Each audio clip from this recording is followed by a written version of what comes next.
Up to now, our exploratory data analysis has used all the rows of the IRIS data frame. We've ignored the non-numerical species column entirely. Applying iris species.describe yields a curious result. The data frame returned has entries count, unique, top, and frequency. This tells us the column species contains a categorical variable or a factor, one that has a small number of distinct values. Count is the number of non-null entries, 150 here.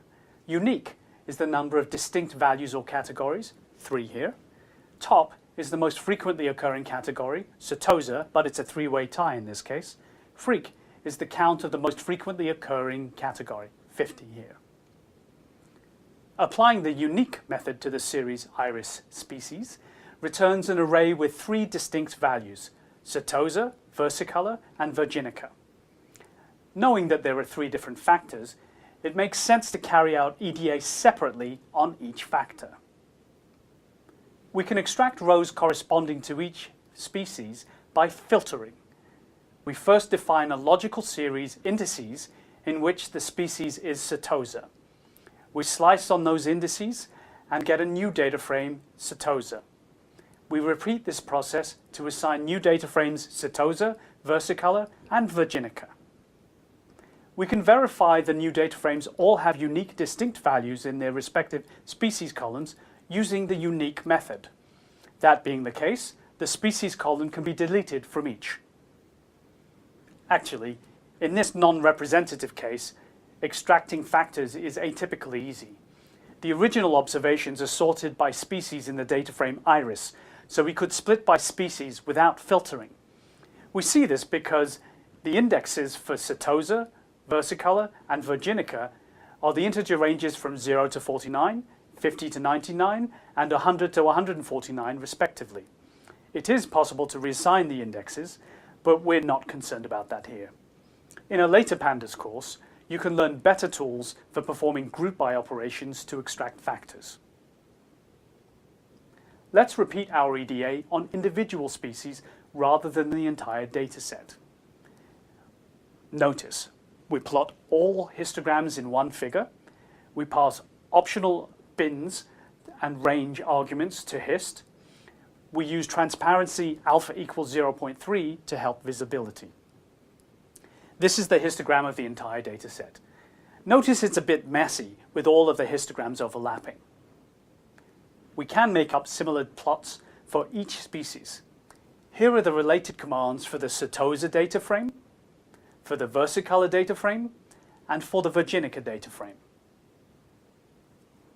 Here are the Setosa histograms, the versicolor histograms, and the virginica histograms. Where the collected data had significantly overlapping histograms with many confusing peaks, the separated factors reveal clearer trends for each measurement. The same point holds when computing statistics. Using the describe method with the entire iris data frame versus the individual factors leads to quantitative errors. We'll create data frames describe all, describe Setosa, describe versicolor, and describe virginica containing the output of describe on each factor. We can compute the percentage error in all the statistics in each case. This is the absolute difference of the correct statistic computed in its own group from the statistic computed with the whole population divided by the correct statistic. Data frames can do element-wise arithmetic easily, so there is no need to write loops to compute errors for the mean, the standard deviation, the median, and so on. In looking at the percentage errors, the petal length and width show the greatest errors in using non-separated groups. This is suggested also by the histograms we saw earlier. These values give a sense of how misleading the statistics were when computed over the whole population rather than by factor. You'll see later how to group data frames. For now, try some exercises to get used to EDA with separate groups. We've seen Pandas data frames with numbers and strings. Let's move on to datetimes. Pandas stores date and time information in datetime objects. The Pandas read CSV function can read strings into datetime objects. The parse dates equals true option helps transform dates and times in ISO 8601 format from specified columns into datetime objects. The ISO 8601 format reads like this. Read CSV can also flexibly read from many date and time formats. As an example, consider some sales data from a company that sells hardware, software, and service products. This CSV file contains sales records from February 2015. Here are the first 5 rows. We can see that the date columns contain date-time information in ISO 8601 format. Since we know that the CSV file contains at least one column of date times, we can tell read CSV to parse all compatible columns as datetime objects with the parse dates equals true option. Further, we're going to use the date column as the index. Later, we'll see that datetime indexes are very useful for data exploration. Here are the first 5 rows of the sales data frame. We can see the date column in the index. Let's look at the output of sales.info. We can see from sales.info that we have a date-time index that runs from the morning of February 2nd to the morning of February 26th.